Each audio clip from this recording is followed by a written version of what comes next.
일주일째 산불이 잡히지 않고 피해가 걷잡을 수 없이 커지고 있습니다. 산불 진화 헬기가 추락하는 사고까지 생겼고 어제까지 26분이 돌아가셨습니다. 국민의 생명과 안전을 지키는 것이 정치가 해야 할 일입니다. 민주당은 당 차원의 대규모 산불 피해 지원 TF를 구성해 산불 진압과 이재민 지원, 피해 복구와 재발 방지 대책 마련에 적극 나서겠습니다. 한덕수 총리에게도 촉구합니다. 헌재 결정에 따라 즉각 위헌 상태를 해소하고 국가 재난 극복에 힘을 모읍시다. 국회가 헌법재판관을 선출 동의안을 가결한 지 오늘로 92일째, 헌법재판소가 마은혁 재판관 미임명이 위헌이라고 결정한 지 29일째입니다. 한덕수 총리 스스로 헌재 결정을 존중하고 따라야 한다고 말해놓고 마은혁 재판관 임명을 거부하는 것은 명백한 모순입니다. 임명에 10분이면 충분합니다. 적어도 금주내에는 위헌 상태를 해소하고 국가재난 극복에 여야정이 힘을 모아 총력 대응해야 하지 않겠습니까? 즉시 위헌 상태를 해소하고 국력을 모으는 데 힘을 쓰길 다시 한번 촉구합니다. 헌법재판소도 해야 할 일을 즉시 하십시오. 내란 종식은 대한민국의 존립과 국민의 생사를 결정하는 중대 사안입니다. 헌법재판소의 내란 수계 윤석열 탄핵 심판 선고가 지연되면서 국민적 불안과 사회적 혼란, 경제적 피해가 기하급수적으로 퍼지고 있습니다. 오늘로 12.3 내란 발발 115일째, 탄핵소추안 가결 104일째, 탄핵 심판 변론 종결 31일째인데 도대체 언제까지 기다려야 합니까? 선고가 늦어지면 늦어지는 이유라도 밝혀야 하는 것 아닙니까? 헌법재판소가 헌법수호라는 중대한 책무를 방기하는 사이 온갖 흉흉한 소문과 억측이 나라를 집어삼키고 있습니다. 헌법재판소의 존재 이유에 대한 근본적 회의도 그만큼 커졌습니다. 헌법재판소는 오늘 바로 선고 기일을 지정하고 내일 당장 윤석열을 파면하십시오. 국민이 계속 인내하며 기다려줄 거라 생각한다면 오산입니다. 어제 2심 법원이 이재명 대표에게 무죄를 선고했습니다. 수백 건의 압수수색과 기소 남발, 무더기 증인 소환으로 국민의 인권을 짓밟은 검찰의 억지 조작 기소에 법원이 철퇴를 가했습니다. 사필 규정입니다. 그런데 검찰은 반성은커녕 항고하겠다는 입장을 냈습니다. 내란 수계 윤석열에 대해서는 피의자의 인권 운운하며 즉시 항고를 자발적으로 포기하더니 야당 대표 이재명에게는 인권이 없습니까? 검찰의 못된 행태는 기필코 뿌리 뽑겠습니다. 검찰은 지난 3년 내내 윤석열, 김건희 부부의 홍위병 역할을 자임하며 야당 탄압과 정적 제거에 앞장선 책임을 반드시 져야 할 것입니다. 국민의힘 권성동 원내대표는 오전에 법원의 판단에 승복해야 한다더니 오후에 무죄가 나오자마자 손바닥 뒤집듯 말을 바꿔 재판부를 공격했습니다. 이렇게 쉽게 거짓말을 하고도 양심의 가책을 느끼지 않는지 묻고 싶습니다. 헌법재판소 선고 결과에 승복하겠다는 말도 새빨간 거짓말이었습니까?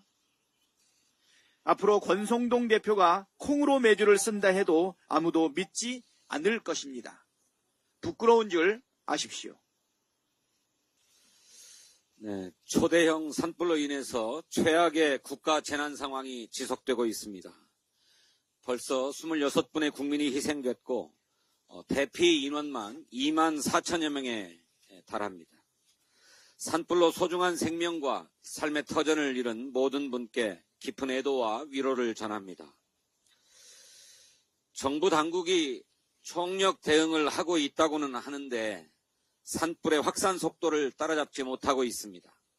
지리산과 대구 달성, 전북 무주로까지 번졌고 국가유산도 15건이 피해를 입었습니다. 국가적 차원의 대응이 절실합니다. 무엇보다 인명피해가 발생하지 않도록 선제적인 대피 조치와 추가 피해를 막기 위한 실효적인 대책에 만전을 기해야 할 것입니다.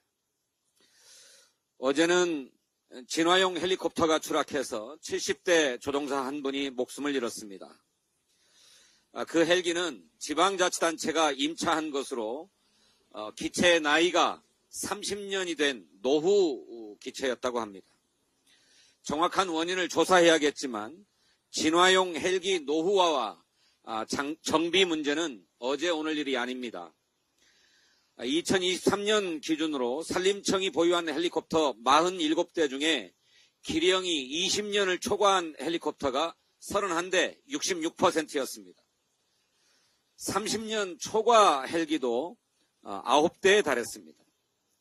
2013년에서 2023년까지 산불 진화 중에 헬리콥터가 추락한 사례는 10건으로 연평균 한 대꼴입니다. 이런 상태로는 점차 대형화, 장기화되고 있는 산불에 제대로 대응할 수가 없습니다. 민주당은 충분한 대책과 재발 방지를 위해서 산불 추경을 추진하겠습니다. 여야가 모두 조속한 추경을 정부에 요구했고 산불 추경의 필요성에도 한 목소리를 내고 있습니다만 기획재정부는 추경 편성을 위한 부처별 협의조차도 진행하지 않고 있습니다. 계엄으로 경제와 민생이 어려운데 설상가상으로 산불로 인한 인명, 재산 피해도 점차 커지고 있습니다. 책임이 있는 정부라면 먼저 나서서 추경안을 내놔야 할 것 아닙니까? 국민의힘은 더 가관입니다. 산불을 빌미로 예비비 2조 원을 복원하겠다고 으름장을 놓습니다. 이미 행정안전부의 재난대책비가 3,600억 원이 편성되어 있고 산림청의 산림재해 대책비도 1,000억 원이 편성되어 있습니다. 소관부처 예산이 부족하다면 목적 예비비 1조 6천억 원에서도 집행이 가능합니다. 그것으로도 부족하면 재해대책 국고 채무부담 행위로도 1조 5천억 원을 활용할 수 있습니다. 윤석열이 내란의 밤에 경제부총리에게 지시했던 것처럼 내란 예산, 비상입법기구 예산이라도 확보해 주려는 것인지 묻지 않을 수 없습니다. 산불 진화와 피해 복구가 우선인 때에 또다시 정쟁만 일삼자는 저희를 도대체 알지 못하겠습니다. 민주당은 지난 2월에 발표한 민주당의 자체 추경 제안에 국민안전 예산으로 9천억 원을 편성해 놓은 바 있습니다. 소방 헬기, 산림화재 대응 장비 등 예산도 포함된 만큼 추경 논의를 지금 시작하면 됩니다. 계엄과 항공기 참사, 산불로 급속히 얼어붙은 내수경기 회복도 정말 절실합니다. 우리 당이 제안한 민생회복 소비 쿠폰, 상생 소비 캐시백, 8대 분야 소비 바우처, 지역화폐 할인 지원 등 소비진작 4대 패키지에 대해서도 적극 검토할 것을 촉구합니다. 민주당은 신속한 산불 추경, 민생 추경을 통해서 국민의 일상 회복을 지원하는 데 진력하겠습니다. 법원이 이재명 당대표에 대한 항소심에서 정치검찰의 주장 모두를 배척하고 무죄를 선고했습니다. 무리한 기소에 납득되지 않았던 판결을 했던 1심과 비교해서 지극히 상식적인 결과입니다. 이것은 윤석열 정권의 반인권적 정적 제거용 정치 기소가 법원으로부터 유죄 판결을 받은 것이다 라고 평가될 수 있습니다. 정적 제거를 위해서 검찰권을 총동원해서 먼지 털듯 수사한 것 자체가 국가폭력입니다. 검찰은 1심에서 인식을 처벌할 수 없다는 반박이 제기되자 교유행위라는 사전에도 없는 말로 공소장을 변경했습니다. 공직선거법은 다행히 무죄 판결을 받았지만 이 대표를 향한 정치검찰의 폭력은 현재도 진행 중입니다. 이 대표 본인은 8개 사건에 12개 혐의로 5건의 재판이 진행 중이고 그 배우자 역시 법인카드 10만 4천 원을 사용한 혐의로 기소되어 있습니다. 민주화 이후 검찰이 이토록 정치 기소와 표적 수사, 정치 보복을 남발한 적이 있습니까? 국가범죄의 공소시효를 폐지하고 철저하게 처벌하는 법안이 필요합니다. 원내 제1당의 당 대표도 이토록 대놓고 탄압을 하는데 일반 국민이야 오죽하겠습니까? 국회는 반인권 국가범죄의 시효 등에 관한 특례법을 통과시킨 바 있습니다. 이에 대해서 윤석열의 대행이었던 최상목 부총리가 거부권을 행사해서 제2표결을 남겨두고 있습니다. 좌고우면할 이유가 없습니다. 민주당은 제2표결을 통해서 조속히 이 법을 통과시키겠습니다. 더는 국가폭력에 의한 범죄로 피해를 입는 국민이 없도록 하겠습니다. 한 말씀만 더 드리겠습니다. 어제 2인 체제의 방송통신위원회가 EBS 사장에 위법 자벽 시비가 큰 신동호 EBS 이사를 임명했습니다. 불과 이틀 전에 민주당이 알박기 인사 명단을 공개하면서 경고했건만 탄핵 선고가 지연되는 상황을 틈타서 한 자리라도 더 차지하려는 모렴치한 작태를 보였습니다. 이미 법원에서 방송통신위원회의 2인 체제 판결이 위법하다고 판단했지 않습니까? 위법을 저지르면서까지 알박기 인사를 강행하고 있는 것입니다. 신동호 씨는 MBC 아나운서 국장 시절 방송인 블랙리스트를 만들고 회사에서 내쫓은 장본인입니다. 국민의힘의 전신인 미래통합당의 비례대표 후보이기도 했던 정치인입니다. 민주당은 이런 사태를 결코 좌시하지 않겠습니다. 이미 천명한 대로 공공기관 운영법을 반드시 개정해서 기관장의 임기를 대통령의 임기와 일치시키겠다 하는 말씀을 다시 말씀드립니다. 역대 최악의 괴물 산불이 우리 국토를 집어삼키고 있습니다. 며칠 전에 당 재난대책위 위원님들과 함께 경북 의성과 경남 산청의 피해 현장을 다녀왔습니다. 사진과 영상으로 접했던 것보다 훨씬 더 참혹했고 그야말로 전쟁터를 방불케 했습니다. 이 참혹한 재난을 극복하기 위해 필요하다고 생각하는 세 가지를 말씀드리겠습니다. 첫째, 더 이상의 인명 피해를 막아야 합니다. 지금까지 26분이 희생되셨습니다. 희생자 대부분은 60대 이상 고령자분들이고 대피 도중에 도로와 차량 안에서 변을 당하셨다고 합니다. 재난 문자 혼선 등 당국의 미흡한 초기 대응이 인명피해를 키웠습니다.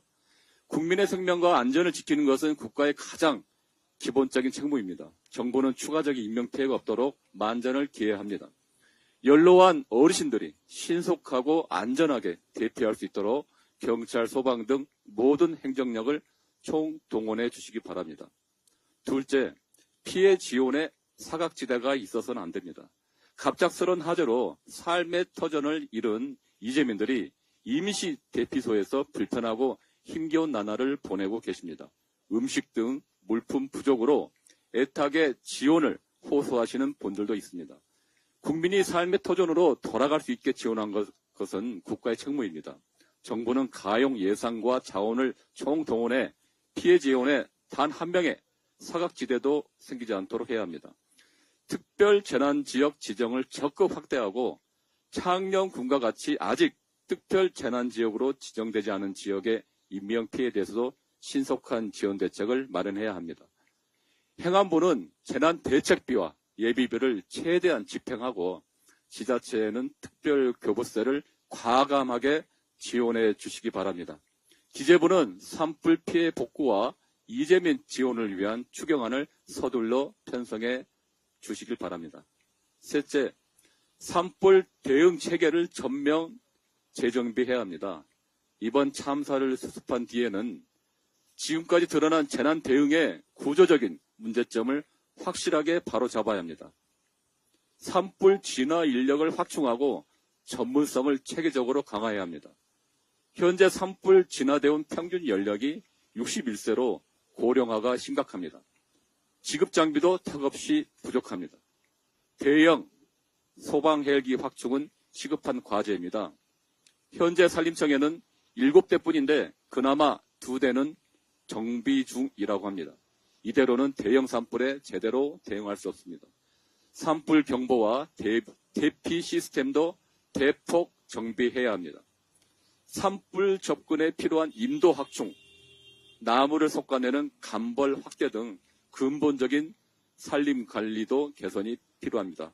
마지막으로 이번 산불로 안타깝게 목숨을 잃으신 고인들의 명복을 빕니다. 유가족 여러분께도 깊은 위로의 말씀을 드립니다. 그리고 재난 현장에서 산불과 사투를 벌이고 계시는 모든 분들께 진심으로 감사드리며 무엇보다 안전에 각별히 유의해 주시길 당부드립니다.